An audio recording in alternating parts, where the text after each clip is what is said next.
ابراہیم بن ادہم کی توبہ۔ ابراہیم بن ادہم کے باپ دادا خراسان کے بادشاہ تھے، حضرت سلطان ابراہیم بن ادہم رضی اللہ تعالیٰ عنہ بادشاہ تھے۔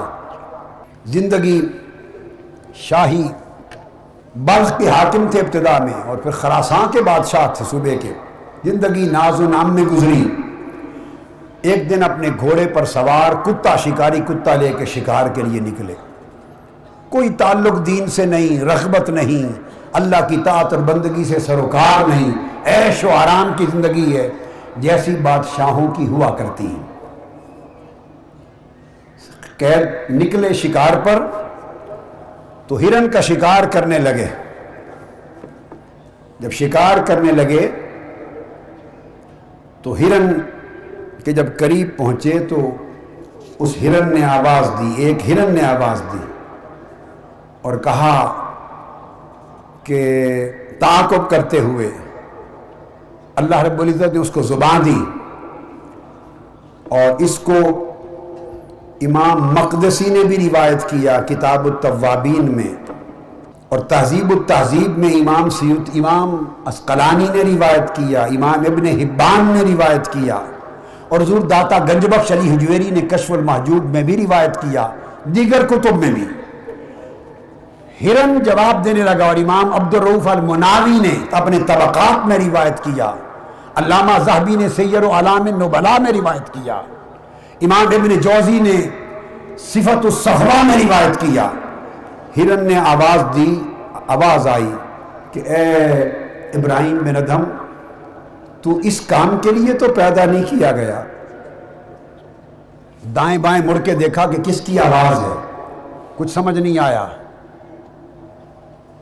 پھر آگے بڑھے، پھر آواز آئی، ابراہیم بن ادہم تو اس کام کے لیے تو پیدا نہیں کیا گیا۔ دائیں بائیں دیکھا، پھر کوئی نظر نہیں آیا، پھر آگے بڑھے، پھر آواز آئی، اور ہرن نے کہا وَعَلَيْكَ بِالزَّادِ لِيَوْمِ الْمَعَادِ، ابراہیم بن ادہم یہ جو شکار کرتے پھرتے ہو، اس سامان کی نہیں، یوم معاد کے لیے اپنا زاد و سفر تیار کرو، آخرت کے دن کے لیے اپنا سامان تیار کرو۔ بس یہ کلمہ سننے کی دیر تھی، ابراہیم بن ادہم کی زندگی بدل گئی، اللہ کی طاعت کی طرف پھر گئے تھے، ابھی تخت پر بیٹھے، مگر حالات بدل گئے، عبادت گزاری آ گئی، اللہ کے طالب ہو گئے، اور اللہ کی تلاش میں رات کو جاگنے والے بن گئے۔ جب زندگی کی کایا پلٹ گئی، تخت پر بیٹھے تو دیکھتے ہیں کہ ایک روز ایک شخص محل میں بیٹھے ہیں، دربار شاہی میں، ایک شخص دائیں بائیں اندر آ کے دیکھتا ہے۔ پوچھا کہ کسے تلاش کرتے ہو؟ اس نے کہا میرا اونٹ گم ہو گیا ہے، اسے تلاش کرنے آیا ہوں۔ سلطان ابراہیم بن ادہم کہتا ہے کہ جواب دیتے ہیں کہ اونٹ محلات میں، محل میں تھوڑا ملتا ہے، جاؤ کئی صحراؤں میں دیکھو ملے گا۔ اس نے جواب دیا فقیر نے کہ ابراہیم بن ادہم اگر اونٹ محل میں نہیں ملتا تو رب کو محل میں بیٹھا تلاش کر رہا ہے۔ بس تخت کو چھوڑا، محل کو چھوڑا، ایک گدڑی پہن لی، فقیروں والا جبہ، گدڑی پہن لی، اور صحرا در صحرا پھر دنیا کے سفر کیے، مکہ معظمہ پہنچے، کعبۃ اللہ کی مجاورت کی، حضرت سفیان ثوری کی صحبت میں گئے، فضیل ابن ایاز کی صحبت میں رہے، فقیروں سے اللہ کی معرفت لی، اللہ کا عشق لیا، اور پھر دیوانہ وار صحرا در صحرا گھومتے گھومتے بالآخر ٹھکانہ شام میں سمندر کے کنارے جا کے کیا۔